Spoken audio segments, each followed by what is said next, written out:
What's up, everybody? Welcome to the show. This is the Fantasy Football Fanatics podcast, the official podcast of the fantasyfootballfanatics.com. It is Friday, January 12th. I am your host, Griffin Palmer, joined by the one and only Jason Cabrera. What's up, Jason? Hey, what's going on, man? Not too much. I can't ever seem to get you and CJ in the same room anymore. You guys just, you don't like each other. I guess the cat's out of the bag, you know?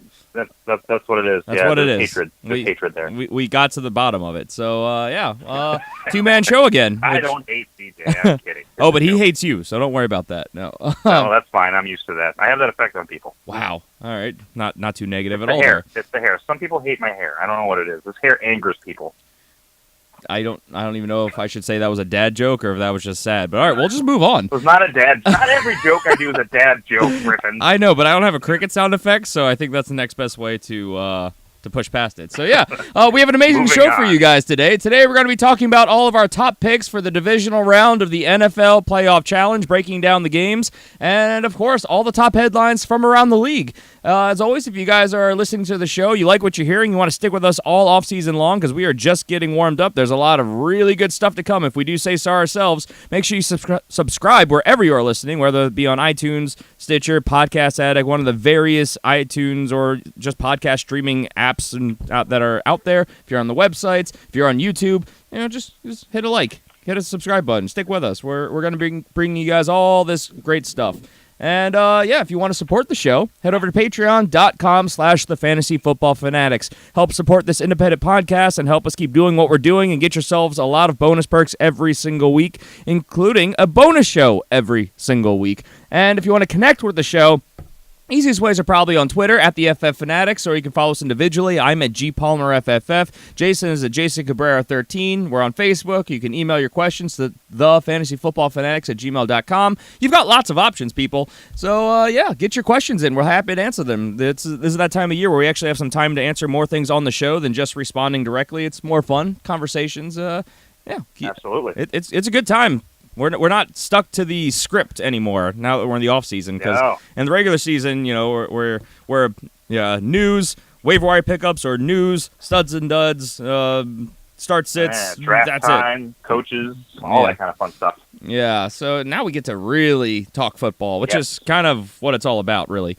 So, with that, I guess we'll move into talking some football. We're moving to our warm-up question of the day, and we talked about this at the end of Tuesday's show. CJ and I had a lot of back and forth, a lot of debates, a lot of meeting of the minds, coming up with what we thought were some of our top contenders for busts of the year. So, everyone that was on the list that we talked about on Tuesday's show were all candidates. So, Jason, of course, our top candidates, the way it ended up by the end of the show, were our candidate at quarterback was Matt Ryan, at running back was DeMarco Murray, at wide receiver we landed at Terrell Pryor, and at tight end we actually unanimously said Jordan Reed. So, right. What are your thoughts here? Do one of these guys come up as your dud of the year? Do you have an argument for or against these guys? Is there someone that you are more for or against being the dud of the year? What are your thoughts here? Well, for the first thing, I don't know about with Matt Ryan. Matt Ryan actually, yes, given where he finished last year and what people were expecting this year, what some people were expecting for this year, he did not perform very well. However, he still threw for over 4,000 yards and 20 touchdowns. So, didn't have a horrible season. And by the way, he's in the playoffs, and he's making a deep run into the playoffs. And if you listen to a lot of the talking heads, it's a very good possibility that he's going to end up back in the Super Bowl this year. So, this guy plays very, very well in the playoffs. So, Matt Ryan, definitely not going to be one of my candidates for dud of the year. Yes, he did not play well, though. I will agree with you guys on that. Even though he was drafted as the number 4 quarterback off the board, didn't finish as a quarterback 1, and absolutely. As I said, he did not perform to the standard everybody was expecting. However, I think we mentioned in the offseason, this podcast said, hey, he's got a new offensive coordinator. You got to watch out for that. When that happens, that can cause a lot of problems. Yeah, no, absolutely. And he still performed. Yeah.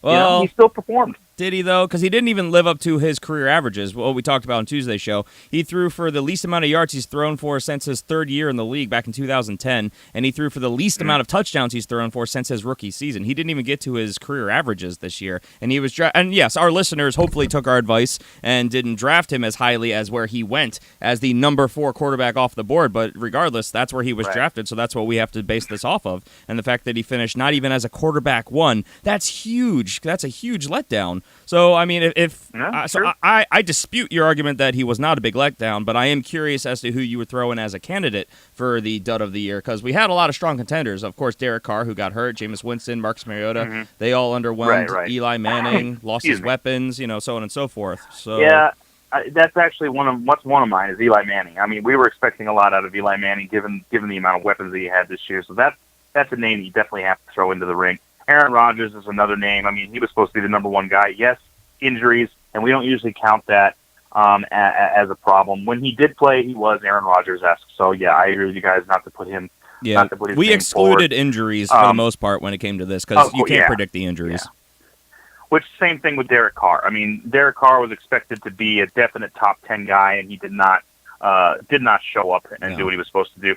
I think if I was going to pick a quarterback off of this list, I probably would have gone with either Jameis Winston or Matt Ryan, like you guys said. And if I was in the middle of the argument with you, I probably would have just sided with you guys and said, yes, Matt Ryan. Okay.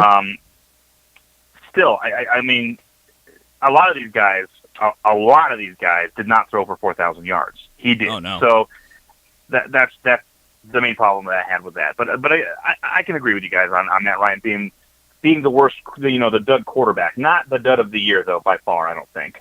DeMarco Murray, I understand. Half the yardage that he got last year, half the touchdowns pretty much that he got last year, massively inconsistent.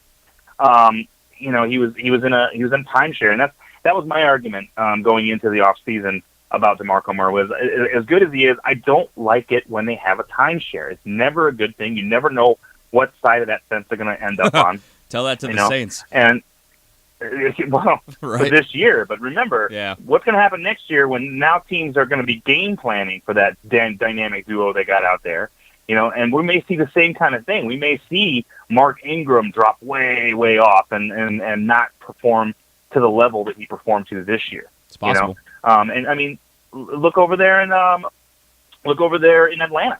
The same kind of thing happened in Atlanta where Devontae Freeman didn't perform to the level everybody was expecting, and part of that was because timeshare and the way things kind of went with that offense, so I get DeMarco Murray. I definitely would probably agree with you guys that he should be the dud of the year as far as the running backs go, and maybe even the dud of the year period, but I'll get back to that. Right. Next guy you guys put on Terrell Pryor. Now, here's why I wouldn't put Terrell Pryor's name on here. I agree with you guys.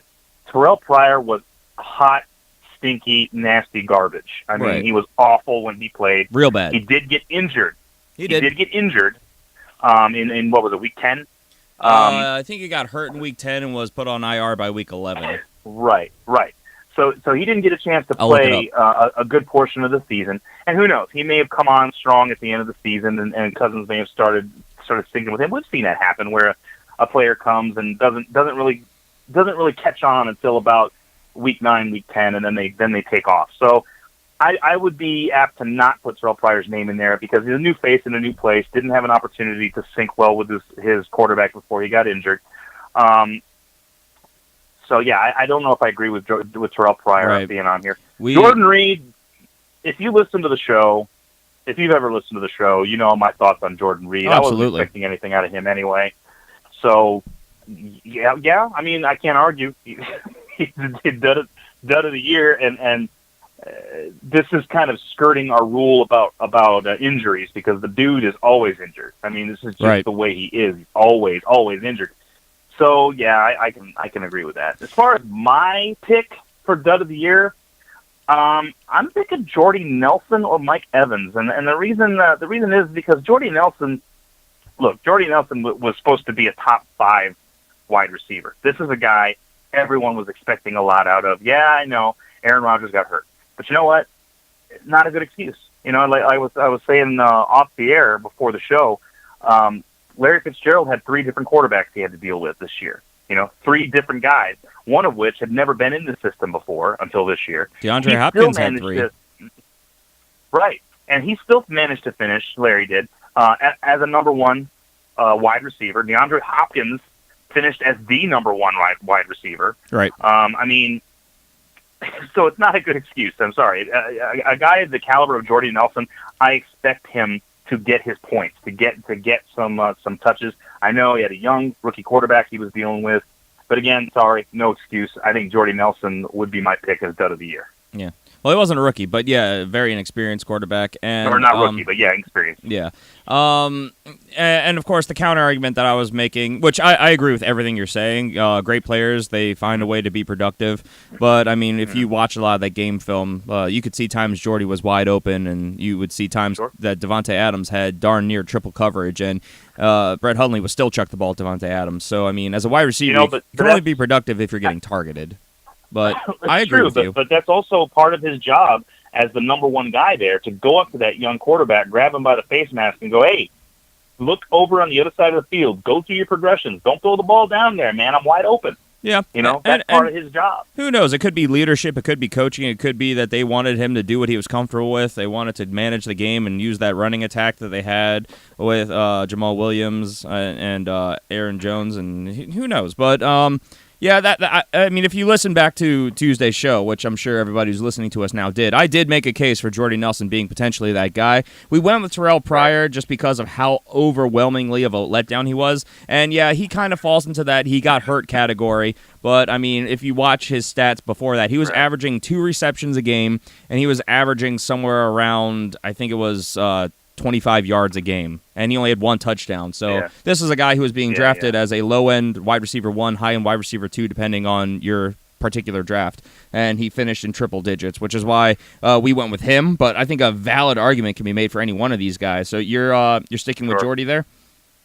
I go with Jordy Nelson. Okay. Of the four guys that you guys picked on the 4 positions, I'd probably go DeMarco Murray. All right, so it's all for nothing because we universally agreed DeMarco Murray was the bust of the year. So, yeah, there's that. And, it's funny how around this time last year we were predicting that, but then you heard all this news, which moved him up draft boards. I even ranked him really high based on some news that we got going into draft season. And it turns out coach speak is coach speak. We should stick to our guns and go with what we know. And, yeah, DeMarco Murray. What they say about Julio Jones? They're going to get him involved in the red zone to get more touchdowns. Yeah, shut up. They said it so much. We're going to get Julio involved in the red zone, and he finishes the season again with 3 touchdowns. Bad. I hate it's so painful. A guy of that caliber, a guy of that ability, that size, and they're not using him in the red zone. That is disgusting. I've held on to him for so long in our Dynasty League, just waiting for him to start being used more in the red zone and being like, look at this monster performance. And it's never going to happen. So, yeah, he's great for yardage, but, that yardage, he's not consistent with it. He's a boom-bust player. He'll give you 20 yards one week and 250 yards the next week, as we saw this season. So, I mean, being a Julio Jones owner that's the noise of every Julio Jones owner right there. That's the Julio Jones owner noise that Griffin Palmer just made. And it's not just this year, it's every year of his career. So every year. And he's still going to be probably in most draft circles a top 3 guy, depending on where you drafted. His average draft position was actually 1 step ahead of Antonio Brown by the time draft season was over, and I don't understand this. It must have been that 300 yards. That is disrespectful. Yeah, I think it's got to be the 300 yards and 1 touchdown performance he had back in 2016 going into last year's draft. But he went as the on average 105 pick, and Antonio Brown was on average the 106. So, I can't. I mean, where do we have him as a show? Because he finished number 6 2 years in a row. I know we already covered that. We haven't gotten into our definitive breakdown of the year yet. Those are upcoming shows. Let's see. Julio Jones, I had at 6, so I was right. You had him at 5, and CJ was the highest at 3. So CJ did not buy the hype, and he was a little bit too high on him. So, yeah. All right, so back to what we were talking about, the dud of the year, and Jason confirms it was in fact DeMarco Murray. So there you go, everybody. If you had DeMarco Murray, like I ended up in our league of record, which I won. I had to throw that in there. I had to, because I have to what's the word I'm looking for? Kind of cushion the blow here, I guess. Have to hedge what I'm about to say.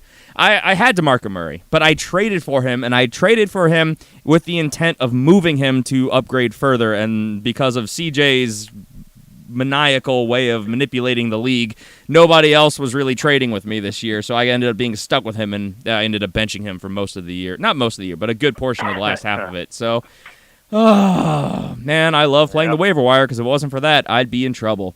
So, all right, with that, I guess let's move on to some of our top headlines from around the league, and we'll start with the league-wide headlines, some more coaching news, starting with that Norv Turner. Good old Norv. We know him from a bunch of teams. He is apparently finalizing a deal to become the new offensive coordinator for the Carolina Panthers. So this comes per ESPN's David Newton. So Norv Turner back in coaching. What kind of a name is Norv? So Swedish Norv? I honestly couldn't tell you. So I don't know. What do you think Norv Turner with his West Coast style offense is going to bring to the Panthers? And I mean, I think this is good news for Christian McCaffrey, honestly. But what are your thoughts?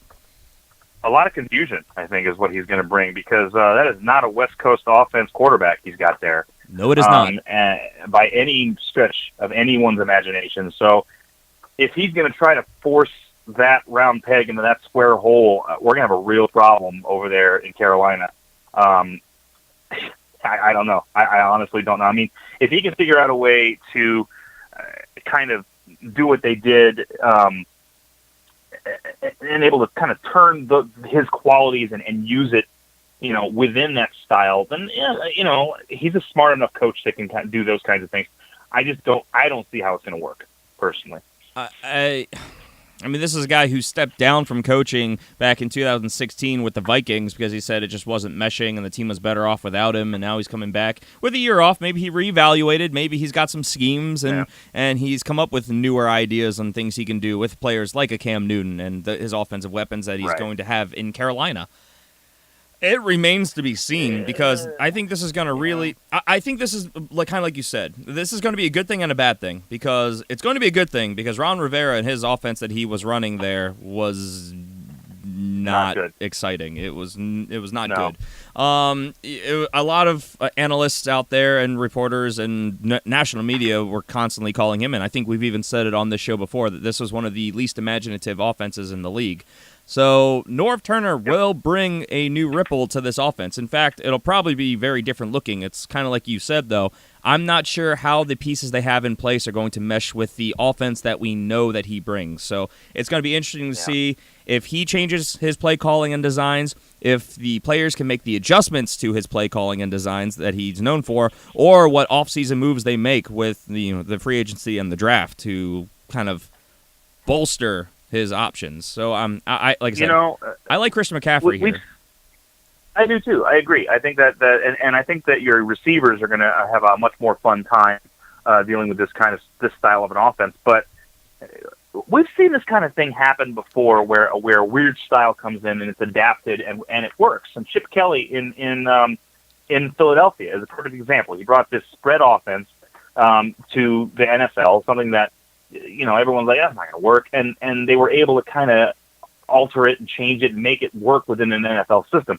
So if they can do that kind of thing here with a West Coast offense and trying to adapt it to a running quarterback, it could work. I mean, you can't take anything away from Cam Newton. He's got amazing ability. When he's on, he is one of the best in the league.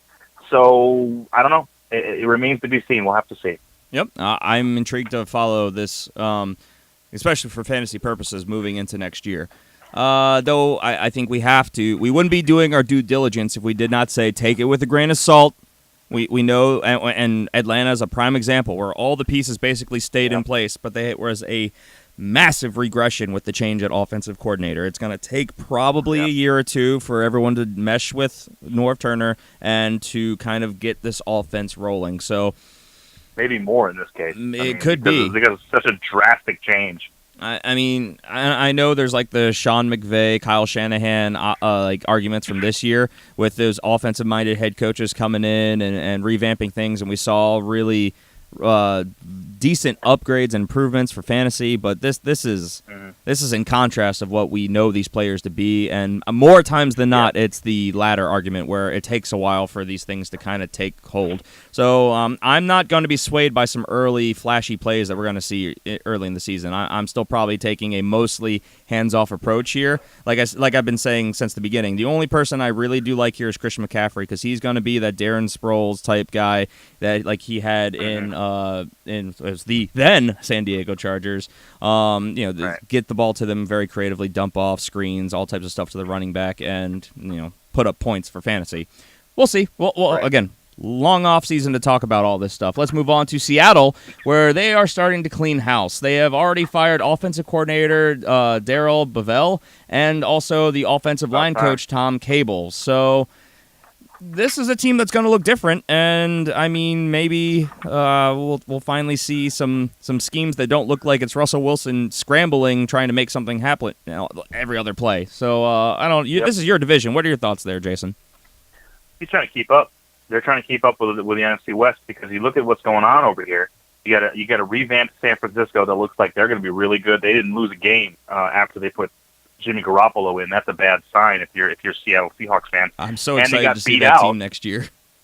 Oh man, it's going to be amazing. And they got beat out by a very, very good Los Angeles Rams team who made it to the playoffs and who won the division for the first time since 2003, and who looks like they're just going to get better and better.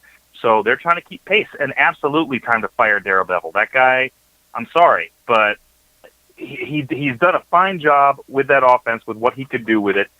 But honestly, given the amount of talent they have there, they should have been a much more dynamic offense. And other than what you said, Russell Wilson trying to save the world every single play. That's not good. And the offensive line coach should have been gone years ago, because that's a horrible offensive line that they've got there. And the only thing that keeps them in games is the fact that you've got to figure out a way to contain Russell Wilson, and he can throw the ball. That's the only thing that keeps Seattle, their offense humming. Now, you bring in a really good offensive coordinator here, and you revamp that offensive line. This is going to be a scary team next year, and I think that the NFC West is going to start looking like the NFC West of about 4 years ago. Could be, and I mean, if they finally get around to revamping this and they bring in somebody with a good scheme to get the running game going, they've got pieces there, but they just have not been able to do anything with that rushing attack. So, they need to get a running back too. I think they need to go out and get it. I mean, they've got some good running backs there, but I don't think they believe in any of them. I think they need to go out and get some new blood, maybe do some trades, and bring in a young running back that can actually make something happen. Yeah, I don't think any of the players they have in-house are the answer. I mean, we had high hopes for Eddie Lacy. That obviously didn't materialize. Thomas Rawls can't stay healthy. And, a plethora of younger backs behind them, but as a whole, they need an answer. And, I mean, who knows? Maybe if they vamp up the offensive line, they bring in somebody with good play calling, maybe they'll find something in J.D. McKissick or, one of these other guys they have there. Or maybe we'll see a resurgence from Eddie Lacy or Thomas Rawls, but that's a long way off. Line. Mike Davis was good before he got hurt. Yeah, I mean, he could be one of the answers. There's a couple of pretty good running backs coming out of the draft this year. So, I mean, there's options. And like you said, with a good offensive line... Oh, not Mike Davis, Chris Carson. NFL... Chris Carson's the one I was thinking of. Chris Carson, I know what you meant. Yeah. With a good offensive line, almost any almost any NFL running back can be productive.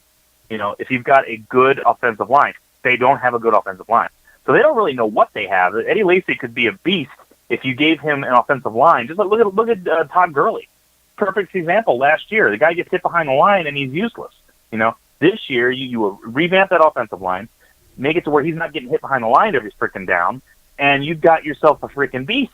The same thing could happen out there in Seattle if they are able to revamp that line. That's right. I remember talking all about that. No running back was hit in the backfield more quickly or more frequently than Todd Gurley. They gave him some time. Now look at him, the top running back in the league. So, Yep. yeah, no, it's a all valid monster. arguments, and obviously we'll see how it plays out. And this is all projecting, and it's ultimately pointless until we see who they hire. So, This is true. just some things to think about. Let's move to Los Angeles with the Chargers, where they have re-signed both offensive coordinator Ken Wisenhunt and defensive coordinator Gus Bradley to new contracts. So it looks like they're keeping the team together, and hopefully they're hoping to progress. I mean, this was a team that was just really just one game out of being a wild card team this year. So not too bad. Some improvements to be made, but I mean, with some consistency, I think this team has a shot. Let's go to the running back position, where the aforementioned DeMarco Murray, Tennessee Titans running back DeMarco Murray, he is out for Saturday's game versus the New England Patriots. So disappointing year, continuing to be more disappointing. You think so? Yeah. I think it's a good thing. I think, okay, look, I said this during the offseason. I remember, in fact, I think CJ agreed with me on this. I remember having this conversation vividly. I believe I'm a one running back guy. I believe that you need one running back that gets into a rhythm and can start chipping away at that defense and finding the holes and finding the seams. And then you have a change of pace guy that comes in and spells them and stuff like that. Now they're going to get the opportunity to have just Derrick Henry running the ball, and we know how good this guy is. So I think this is a good thing for them. I think they're going to be able to focus their offense a little bit better, and it's going to keep them in this game. I don't say they're going to win the game. I'm just saying it is going to give them a little bit better of a solid attack. Yes. I still say hands down DeMarco Murray is the better three-down back, but yeah, it'll be good to have consistency with Derrick Henry there, and we'll see how it plays out. CJ and I talked about this, though. It's one of those things where I hope the Titans win, but I don't expect them to. So it'll be interesting to see how this transitions, because we were already hearing that no matter what DeMarco Murray's status was going to be, they were going to go with Derrick Henry. In fact, we're hearing that DeMarco Murray is basically out the door after the season is over. So I wouldn't be surprised. Yeah. Free agency is going to be interesting. I'm excited to see the start of the new year. Let's go to Pittsburgh, where running back Le'Veon Bell said that he would consider sitting out the 2018 season or even retiring if he was franchise tagged for a second year by the Pittsburgh Steelers. Now, I'm going to go ahead and start this conversation off by simply saying I call BS.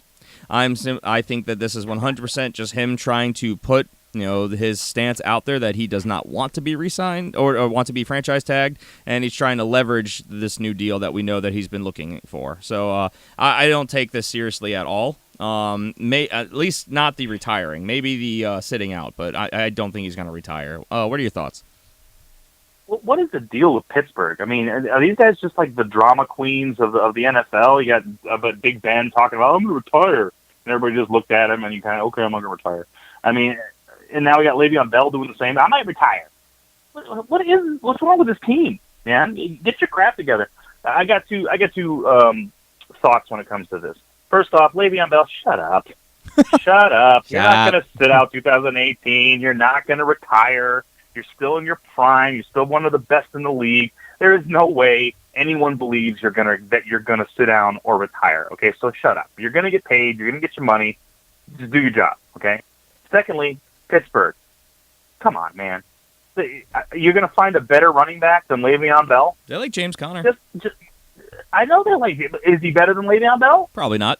Absolutely not. Absolutely not. They have got one of the top 3 running backs in the league on their team. You don't mess with that. Sign the man to a contract. Get him a contract. Get him in your backfield and keep him there. He's one of the best in the league. You've got one of the best running backs in the league. You've got probably the best wide receiver in the league. Stop playing around. You're going to mess around and you're going to lose this kid, and then what are you going to do? Now you got to go out and hope that James Conner is who you think he is. You know Le'Veon Bell is who he is. Yeah. It's that argument, and we talked about this a lot last offseason, that Le'Veon Bell has come out and said he wants to set the market for running backs. He wants to get running backs up to that, $15 million a year type range. He wants to be paid as a top wide receiver or a top running back, which he obviously is the top running back for his team, as you mentioned, one of the top in the league, and as a number 2 receiver, which is what he's been for this team for the majority of his time there. Now, obviously, they've had the emergence of a couple other weapons this year, so I don't think he qualified as that this year. But he's still heavily used in the passing game, and that's his argument. And going into the year when he was franchise tagged, and we were saying that he maybe not. This is a team that might just run him into the ground and then get their use out of him this year and let him go because they're not going to pay him. So I don't know. Pittsburgh's going to be Pittsburgh, and I guess we'll see how it plays out. I still call BS on the retiring. I could see a holdout, but I mean, not for the whole season though. That's crazy talk. We'll see. He could use a year of rest. He's got a lot of wear and tear on his body already. So I don't know. Yeah. Besides the money, but we'll see. Let's go to New York to the Jets, where running back Matt Forte's days are reportedly quote numbered per ESPN's Rich Kamini. So I'm not going to say this is surprising. They cleaned house basically after last year. They couldn't part with Matt Forte because of his contract. I believe they can. I don't have his contract in front of me, but I remember saying last offseason that they were stuck with him at least for this year. I don't think there's anything wrong with being stuck with Matt Forte. I still think he's a great back. He's one of the top fantasy running backs do much worse for a long time. Yeah, it's just injuries. And he's up there. He's a much older back in the league. So I'll be interested to see where or even if he lands somewhere in free agency, but expect Matt Forte to be cut. Line. That would be helpful. That would be very helpful. So we'll see. Matt Forte possibly, pending to be a free agent based on what we're hearing. Pending. Yeah. And then we'll go to just a little bit of other news. And former Tampa Bay Buccaneers second-round pick kicker Roberto Aguayo from 2 drafts ago is apparently signing with the Los Angeles Chargers. This guy is like a bad penny. It just keeps popping up. Yep. So Roberto Aguayo will enter training camp as one of the kickers with the Los Angeles Chargers. The story is not dead. Where is CJ when we need him? All right. So with that, let's go ahead and move on to our topic of the day, which is our NFL Playoff Challenge Divisional Round weekend. Now, this is for obviously the point of setting our lineups. And Jason, you weren't here for obviously last show. How did you fare with the NFL Playoff Challenge last week? Well, not as well as I would have hoped, but I only had 3 players. Excuse me. 3 players actually play. I had Todd Gurley, Tyreek Hill, and the Los Angeles Rams defense. I only got 3 points. Yeah, that wasn't great. I only got 3 points out of the defense. I got 9 points out of Tyreek Hill and 11 points out of Todd Gurley. And I lost all 3 of those players because their teams all lost. So not great. Not good at all. Luckily, the majority of my players don't start playing until this week. So I got 23 points. It's nothing to balk at when you've only got 3 players. So I could have done much worse, I think. All right, but you're facing big boy multipliers for most of your players this second week, so you were playing for the divisional round. Exactly. I also lost. What was it? I only lost 1 player, I think. Yeah, I only lost Todd Gurley. Everyone else I was playing for a ×2 multiplier. That's not actually true because I had Michael Thomas. I had the Jacksonville Jaguars. So I've got Tom Brady starting. I've got Le'Veon Bell. I subbed out Todd Gurley for Alvin Kamara. Last year I put all my eggs in one basket, which if you are able to correctly predict the right team that goes to the Super Bowl, you will win. And win this. Yeah, it does. They don't have to win the Super Bowl; just compete in it. Yeah, you have a very good chance of winning. I put all my eggs into Green Bay's basket last year. They made it to the NFC Championship game. Obviously, it didn't go their way. In the Super Bowl, I was screwed, even though I think I was leading at that point. Then I finished. And then I think I finished last out of the 3 of us. So not Right. my CJ was favorite first. thing. Yeah, I knew CJ ended up winning it, but I think he came from behind or was in. I don't remember how it played out. I have to look it up. But yeah, this year I've taken a much more. These are the teams I expect to make it to the AFC NFC Championship, and I'm kind of hedging my players here. And I'm trying to absorb points across the board and then make adjustments so I have some multipliers going into the Super Bowl. So I'm taking a more passive approach this year, where I was very aggressive last year, and it was working for me until I was wrong.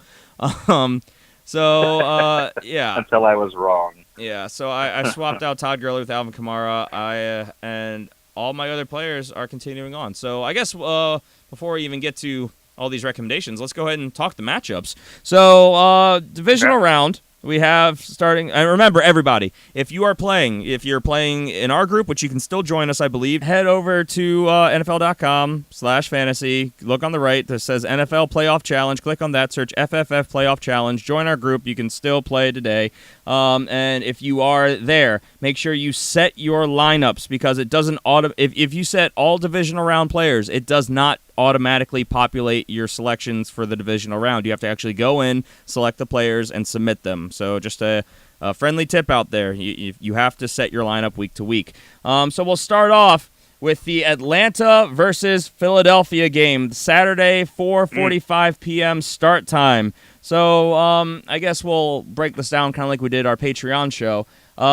Jason, who do you think is startable in this game? Obviously, Atlanta on the road in Philly. Philly's got a much tougher defense, but Atlanta has been no slouches on defense as of late.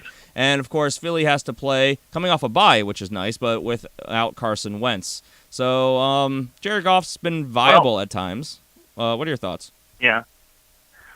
Well, you're talking about the playoffs, and when you talk about the playoffs, you got to talk about Matt Ryan. Matt Ryan is the second best quarterback as far as quarterback rating in playoff history.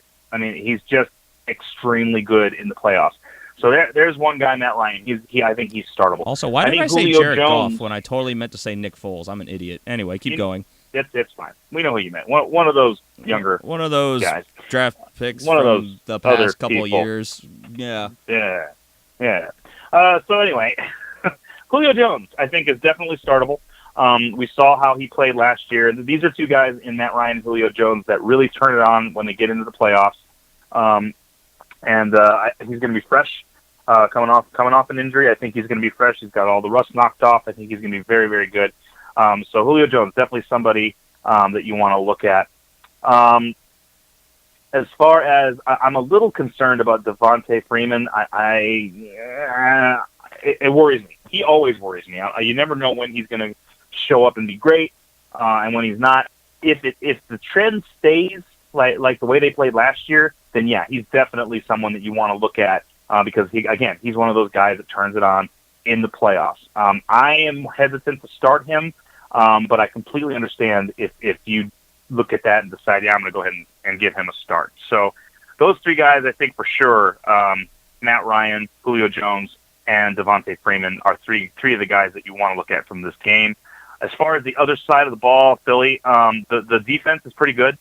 However, I'd be hesitant to start them because, again, I think that Matt Ryan's going to have a big game. I think Julio Jones is going to have a big game to get lots of yards and some points.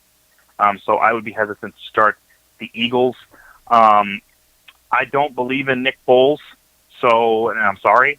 I feel bad. I like Nick Foles, but I don't believe in him going up against a top team. So I wouldn't start him.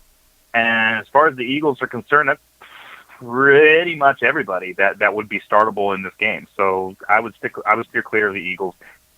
Yeah, that's why I wish CJ was here so he could break down what he's thinking, hearing out of Philly. To break this down statistically, the Falcons are giving up a lot more on the ground than the Eagles, or not on the ground, through the air. So it's actually a pretty decent matchup. If you wanted to start Nick Foles, I'm not, for a number of reasons. I don't think he's going to thrive. I mean, even though he's going up against a defense that gives up the 11th most points, I just don't I just don't think he's going to do well, and I don't see Philly progressing incredibly far. Sorry, CJ. Sorry, Eagles fans. Losing Carson Wentz was a massive blow, and it was a killer. If they continue to progress, more power to them. But it concerns me. We've seen that look at Green Bay, completely changed the team. Now we know that this team has more depth than Green Bay did, but it's still a lot to overcome. Other side of the ball, the Eagles are giving up the 23rd most points of fantasy quarterbacks, so it's a much tougher matchup. If you are streaming Matt Ryan, take that into account. And no matter who, if Atlanta was to win this week, no matter who they play next week, they're going up against a tough defense. Obviously, we're talking about either Minnesota or New Orleans. So it's a tough. Again, Matt Ryan, my candidate for Dead of the Year. He's got 3 tough defenses still in the NFC. I don't see a way that he's a viable start. It's definitely a contrarian play there. The running back side, I don't like any of these guys. It's a bad matchup. The Falcons are giving up the 28th most points to fantasy running backs, and the Eagles are giving up the 31st most points.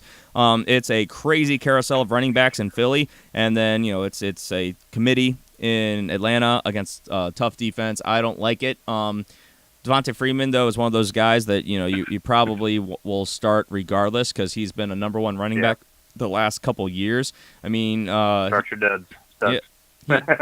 He finished as the number 7 this year. So I mean, that's 3 years in a row of being a number 1 running back. So you could definitely make the argument. But again, tough string of defenses to play through the NFC side.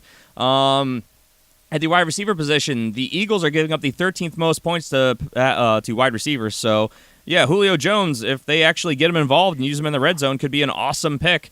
Falcons on the other side are giving up the 22nd most points to fantasy wide receivers. So a tougher matchup for Eagles pass catchers. And then at the tight end position, they're back-to-back 19 and 20, so it's not great. But Zach Ertz is a guy you're probably starting regardless if you're a believer in the Eagles especially. He's definitely one of those candidates. So if you're trying to hedge your bets and put chips on a lot of teams, Zach Ertz, not the end of the world matchup. No, I'm not starting Austin Hooper. You can pay me to start Austin Hooper. Don't do it. So, that's a statistical breakdown. Yeah, I would say, I don't know. I'm personally not starting anyone from these 2 games. I don't know what. I'm starting one player. I'm starting Julio Jones. That's the only player I'm starting from this game. Which perennial top wide receiver, and that's not with any level of consistency. But when he hits, and with a multiplier, there you go. That's a lot of points to get. So, viable. You could totally do it. So, that's your first game of the weekend. Do we want to project winners like we did on the Patreon show? Sure. Sure, yeah. Who do you think comes out on top this game? I have to give it to Atlanta. Again, Nick Foles, I don't believe in him. I mean, he's done fine, but this is the playoffs. This is Atlanta Falcons.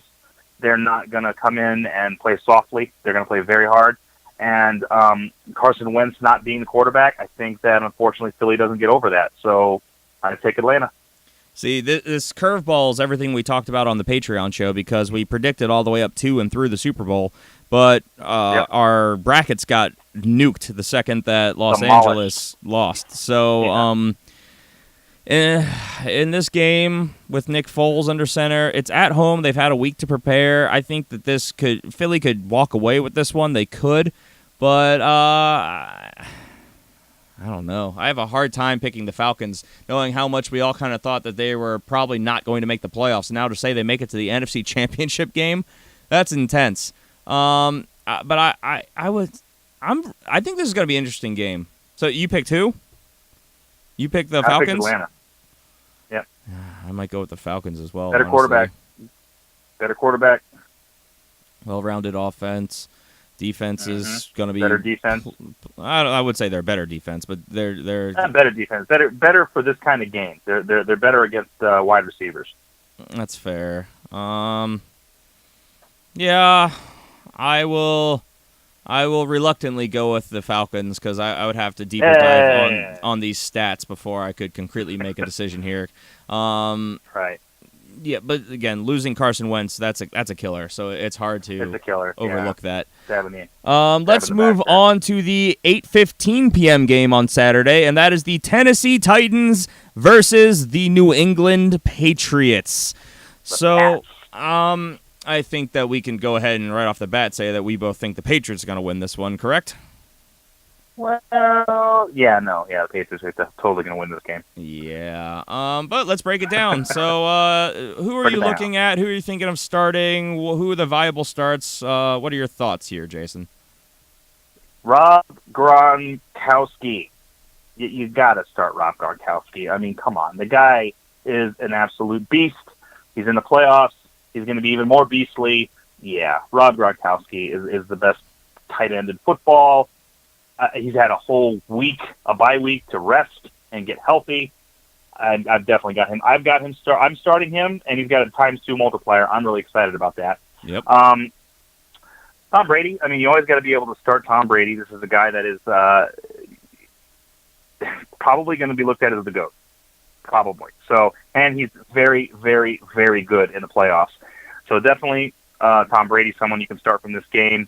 I've got Steven Gostkowski, just one of the more prolific kickers. He's going to score some points, so I've got him starting, and he's got a ×2 multiplier, so that's nice. Deion Lewis, someone you can probably look at starting.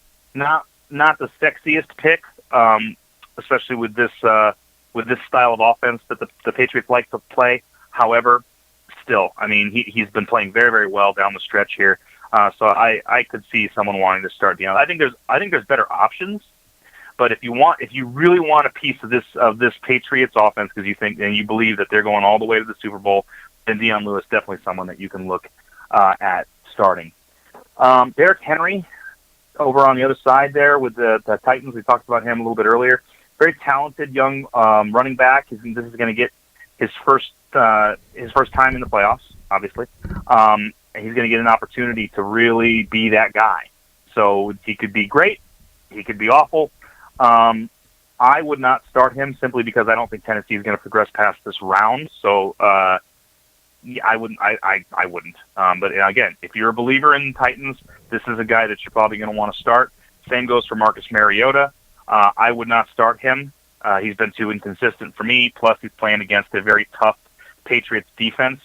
So I wouldn't start him because I don't believe that they're going to go past this round. But if you believe that the Tennessee will go past this round, then you can go ahead and start Marcus Mariota.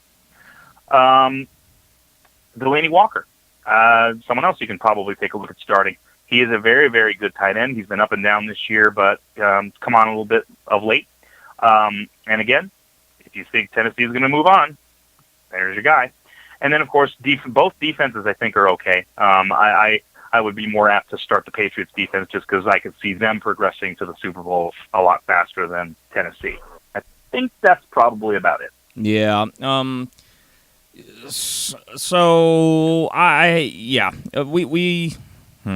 trying to think about the best way to say this to be nice. Okay there? Yeah, I just don't want to. I don't want to be mean. I've kind of tiptoed around this the last couple weeks, and I think that the Titans. I think they're outclassed based on all the other teams that are still in the playoffs, and they're hurting their draft stock more than anything.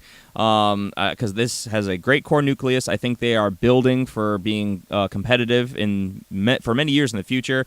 I don't see them getting past this games. So again, you're not gonna just bow out of the playoffs. So go for it. Go for that Super Bowl. It is what it is. But I don't think they progress beyond here, which is why I'm not putting any stock into Titans players for when it comes to the playoff challenge for fantasy. They've when it comes to the quarterback position, Tom Brady is going up against the Tennessee Titans 24th ranked pass defense against quarterbacks, so it's not a good matchup, but you expect them to progress. The Patriots have the 19th ranked pass defense, so Marcus Mariota is a better choice technically between the two. I'm still not starting Marcus Mariota, who was a candidate of Dud of the Year, over Tom Brady. So that was running back stats. Sorry.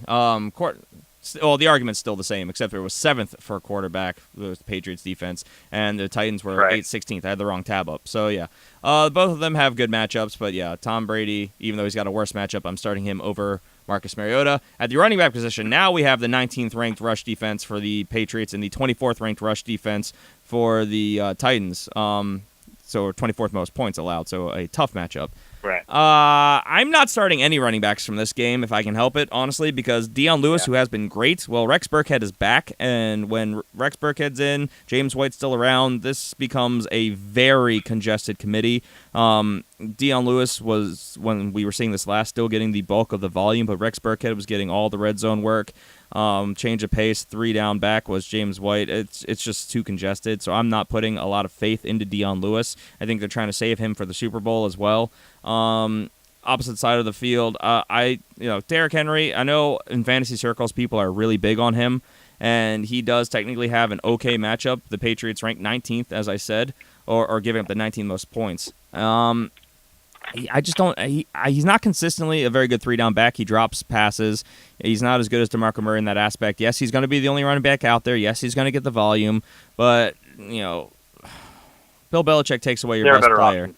There are better options, and Bill Belichick, I think, is going to scheme to take away the run here, first and foremost, because the wide receivers have been not good. Marcus Mariota, as we talked about in the bus show, has only thrown for 13 touchdowns on the year.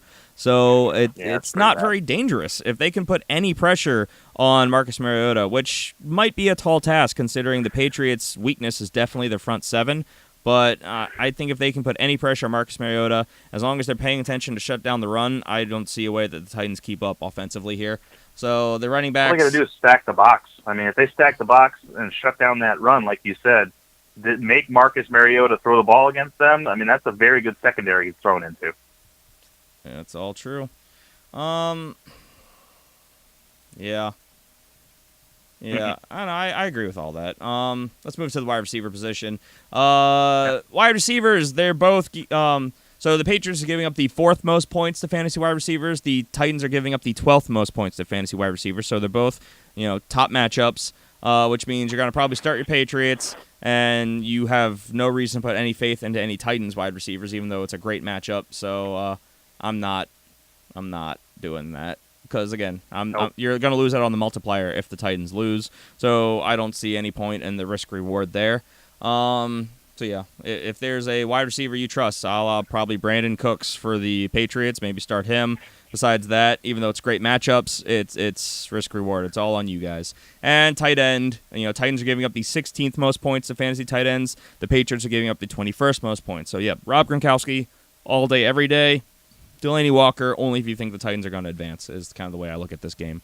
So yeah, I think that basically sums up this round. Let's move on to Sunday's game. So we start off with... are we going to pick a winner? Well, we said at the beginning, we both are going with the Patriots. At the beginning, yeah. We got that out of the way. Yeah, and can I just say, I hate the Patriots so much. I know I say it all the time, but you had to throw that in there. I have to, because they're so primed to make it to the Super Bowl again. It's insane. Because think about it, they're playing the Titans right now, a 13-3 Patriots versus a 10-7 Titans at home with a bye week. I don't see them losing this game. I really don't. And then they're going to be at home in the AFC Championship game, hosting either the Jags or the Steelers, who are going to beat the ever-loving hell out of each other this week, I'd imagine. Big defensive matchup, and the other team's probably going to limp into this game, and the Patriots are probably going to pick them apart. Segue. And the Patriots get a day to watch the game and prep for them, too. So, I mean, I annoyingly see the Patriots in the Super Bowl again, which I can't stand. Come on, Jags. Come on, Jags. So to that game, let's go to the 1:05 p.m. game, Jacksonville at Pittsburgh. So, Jason, who's startable in this game? Oh man, so many people. Roethlisberger, you got to think he can be startable. He's started to play well down the stretch. This team was humming, and this is the thing for me. This is the game that scares the heck out of me, because you've got two teams here that flew into the playoffs, both of them on highs, both of them just winning games left and right. You've got the best defense in football versus one of the best offenses in football. This is going to be a very, very, very good game. I cannot wait for this game. But I've got a lot of players from this game. I've got Roethlisberger, Le'Veon Bell. You got to start Le'Veon Bell. I mean, the guy's a stud.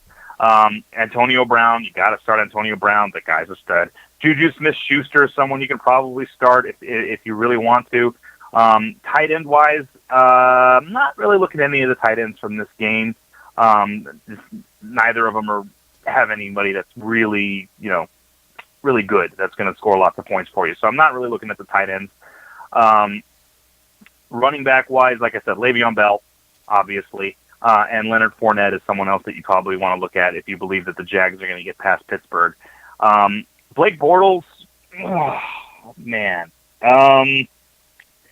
This is a hard one because, again, if you believe the Jags are going to advance, okay, and a lot of people do, because you win championships with what? With defense, and that brings me to, by the way, start the Jaguars defense if you definitely think they're going to move on, because that is a very good defense.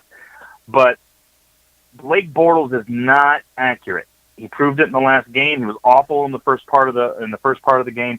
He turned it on in the second part of the game, and he started it with his legs. He started by running the ball, and then he started connecting with his receivers again. So I would say no. I would say don't start Blake Bortles. It's just not. He's not consistent enough, and there are a lot better quarterbacks in other games, and there's a better quarterback in this particular game. Like I said, Fournette, definitely somebody that you want to look at. Maybe Marquise Lee, but again, not someone that I would want to start out of this game. I think that's it. I thought there would be a lot more, but mainly the entire Pittsburgh offense as far as Juju Smith-Schuster, Bell, Brown, and Roethlisberger. I'm praying that this game is a perfect rematch and replica of Week 5, where Jacksonville went into Pittsburgh and beat them 30-9. Yeah, that would be great. I don't think so. I can dream. I just don't think. Look, I know you can dream, but you know what? And I'm jumping the gun a little bit here, getting to my prediction, but I don't see Pittsburgh going down like that. If they lose, it's going to be a much closer game. First off, I mean, remember who we're talking about here. This is Pittsburgh. These guys did not forget that game. They're going to come in with a giant, massive chip on their shoulder. They're coming in with swagger. They marched through the last half of the season, just beating up on everybody. And then this is a tough defense too. And we've already seen what Blake Bortles can and can't do. I think he's going to have a real problem against this Pittsburgh defense this time. And I think Pittsburgh wins this game. Why have to beat up on my Ravens like that? Beating everybody. It was 39-38. I didn't. They did. And God, that was the stupidest ending to a football game. Nobody even knew it was over. No, the Bengals game, that was the stupidest ending to a football game. There's a lot of stupid It was endings. just rough for you this year. It was rough. But, okay, statistical breakdown. The Pittsburgh Steelers are giving up the 24th most points to fantasy quarterbacks. The Jacksonville Jaguars giving up the 32nd most points to fantasy quarterbacks. So they are the toughest matchup in the league. That still being said, I would start Ben Roethlisberger over Blake Bortles. Blake Bortles still has a tough matchup, and Ben Roethlisberger is a much better fantasy option than Blake, especially because I want the Jags to advance, but I don't expect them to. And, man, yeah, that sucks. But, yeah, probably the case. Running backs. The Steelers are giving up the 14th most points to fantasy running backs. So, yes, Leonard Fournette is definitely a startable option here, especially if you think Jacksonville advances. The Jags are giving up the 22nd most points to fantasy running backs. So, still not it's a bad matchup, but not an unstartable matchup for a player who you're going to probably start regardless of the matchup in Le'Veon Bell.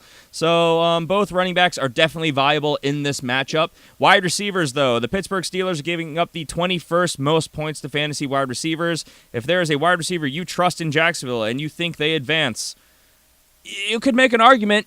It's not going to be a very good argument because it's still a bottom 12 matchup, but you could make the argument.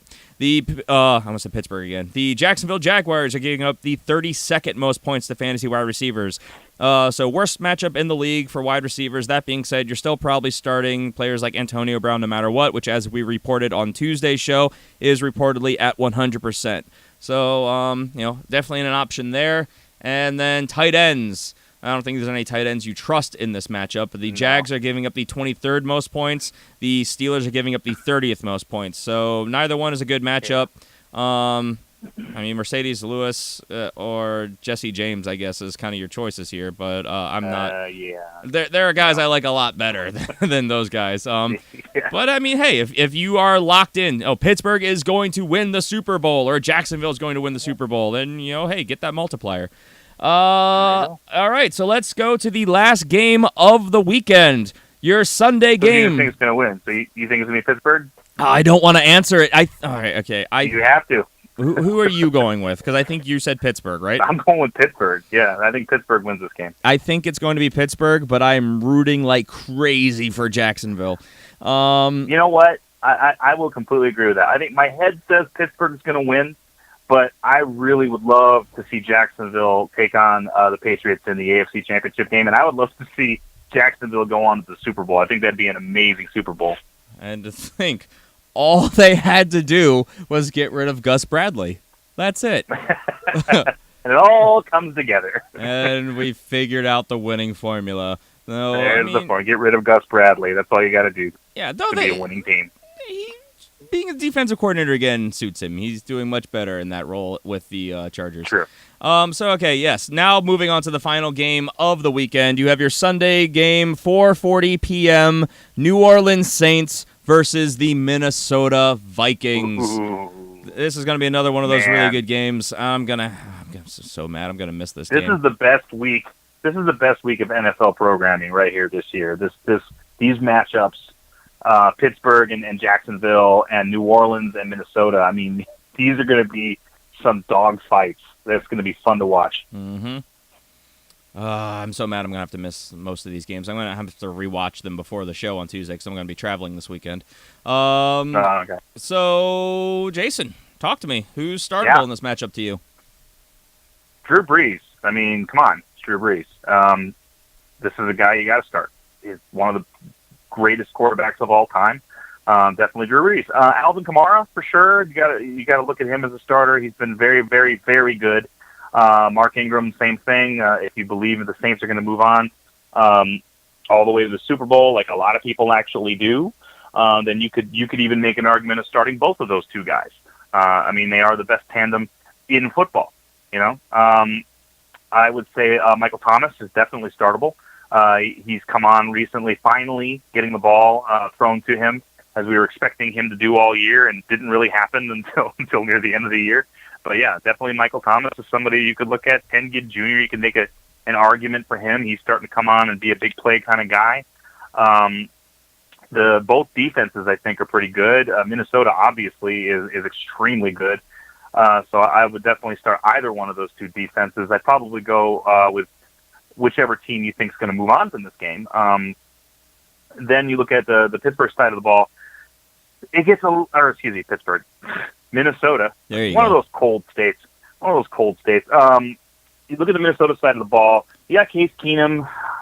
Oh, man. Look, I like Case Keenum. He's done a great job this year. He's won 11 games. That's awesome. But I don't know if I believe in Case Keenum as a fantasy weapon. He's done great. I mean, he really, really has. But I would be hesitant to start him unless you believe that Minnesota will advance to the Super Bowl. Then, yeah, I would go ahead and start Case Keenum and get that multiplier. Jarrett McKinnon, again, just super inconsistent. Adam Thielen, I think, is startable, though. I think that's a guy that you could probably start and be okay with. And then, of course, Rudolph. I'm torn as far as that goes because he let me down so often this last year, but then there were games that he was really, really good. I think he could be startable. I'm hesitant to start him personally. That's fair. So again, I'll do the statistical breakdown. Quarterback position, you have the New Orleans Saints defense giving up the 17th most points to fantasy quarterbacks. So Case Keenum, definitely a startable option. Opposite side of the ball, Minnesota Vikings are giving up the 30th most points to fantasy quarterbacks. Much tougher for Drew Brees. That being said, I think that the formula to win this week is going to be much like what it was last week against the Panthers. I think the Panthers shut down the run and forced the Saints to air the ball out. Lucky for them, they have 5-time 5,000-yard passer Drew Brees at the helm. So I think you could make a argument to start either one of these guys, especially because they're going to move on and face, I think, a okay matchup in the NFC Championship game and maybe even into the Super Bowl. So you could play for that multiplier from this game, and it's going to be more of a sleeper pick because on paper it's a tougher matchup, so maybe not as many people are going to be pulling their quarterbacks from here. From the running back position, the Saints are giving up the 17th most points to fantasy running backs, so Jerick McKinnon is an option here. Just because of his consistency, that's probably the one I'm looking at from the Vikings side. But Vikings defense giving up the 32nd most points to fantasy running backs. So that's why I say I think the Vikings are going to take away the run here. Alvin Kamara, you can still play for that multiplier if you're a believer in the Saints moving on. Mark Ingram, the same. It's going to be tough. Rough. It's going to be tough sledding. Yeah. I think you're going to have to overcome a low point total this week if you're playing for the NFC Championship game and hopefully the Super Bowl. But so yeah, not a great matchup for this week. The wide receivers though have a much better opportunity here. The Saints are giving up the 14th most points to fantasy wide receivers. So I mean, if you're an Adam Thielen, Stephon Diggs believer, they've got a good matchup this week. The Vikings, on the other hand, are giving up the 25th most points. So Michael Thomas, it's a tough start, and he's the only one that's really worth starting for the Saints. So again, you're probably playing for next week, but it's a guy that you could theoretically roll with. He had a really good week last week. And then tight ends, don't even think about it. Mean, Kyle Rudolph, though, I mean, he's that good, he transcends it, but the Saints are giving up the 27th most points to fantasy tight ends. Tough matchup. They're averaging 5.6 points per game to the tight end. Vikings, though, have them beat at the 32nd most points, 4.8 points per game. So I don't know if there's a Saints tight end you believe in. Kyle Rudolph, he kind of, like I said, transcends this, so he's definitely an option, especially for a multiplier. It's tough. So, I mean, I know I'm a believer in the Saints. I'm pulling for the Saints to probably win this game. So I'm probably going to sink a number of my starts in the Saints players playing for that multiplier, especially if they play their second divisional rival in the playoffs. They beat the Panthers in the wildcard weekend. They might face the Falcons in the NFC Championship game. I think the Saints win this game. What are your thoughts? No, man. This is the one game that I have a problem seeing a clear winner. I mean, these guys are really well matched up. They are. Two really good defenses.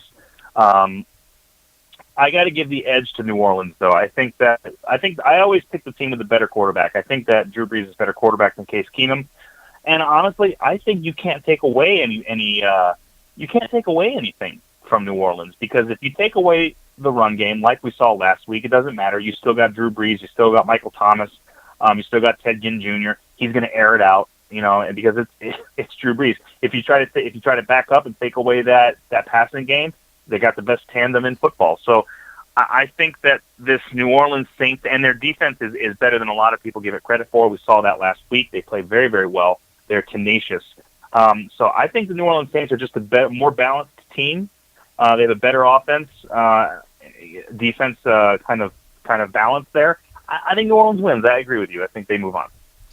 Yeah, I like you said, I think this is a very balanced matchup.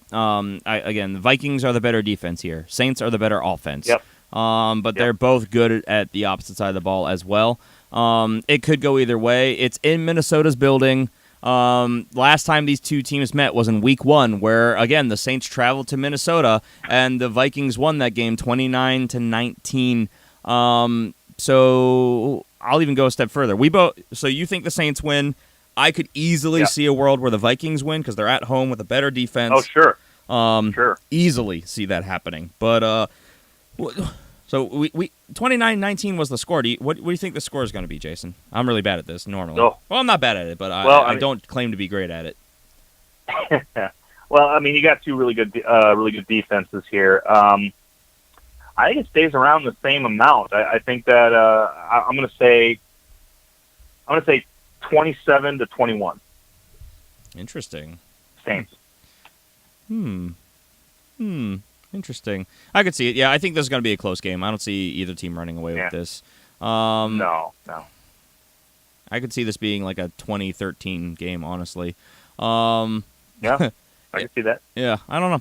We'll see. But yeah, those for the sake of the NFL Playoff Challenge, those are some of our initial recommendations. If you catch our Patreon show, we're going to deep dive more into things, facts, trends, weather conditions, all that stuff that can affect possibly tie-breaking your starters. Lots of good stuff. Again, that's only findable on patreon.com/thefantasyfootballfanatics, as well as talking some other cool things, which we're not going to spoil here. Head over there. Check it out. It's really fun. We will be back, though, for this main show on Tuesday when we will be talking about the results of this divisional round of football, as well as having our way too early first mock draft of 2018. So Holy the season's not over yet. We're gonna take what we know, how players finished, what we think might happen and change in the situation as it goes into the offseason, how things might resolve themselves, and we're gonna go into to a mock draft. It's what we do. It's fantasy football. So yeah, insane. This is when we did one last year. So it was fun. Yeah. Everybody enjoyed it. So it's how we learn from our mistakes, and we start to be able to figure out where we should start initially ranking these players before everything hits the fan, players start switching teams, rookies are signed, and then we make adjustments as we go through the offseason. So yeah, that'll be on Tuesday's show. Again, if you want to connect with us, easiest way is on Twitter at the FF Fanatics, or individually, I'm at GPalmerFFF, and Jason is at Jason Cabrera 13. We're on Facebook. Subscribe wherever you're listening, watching, whatever. We're technically on Instagram now, but we haven't really got it going yet. But just some stuff. Any parting thoughts, Jason? Guys, good luck with your fantasy challenge, and make sure you come check us out. Look at our league, get some more guys in there, and have a good weekend. Like I said, man, I think this is probably the best week of NFL football this week. Watching these teams, because this is going to be awesome. I agree. All right, so we're out of here. Everyone, take care. We'll see you on Tuesday. Bye.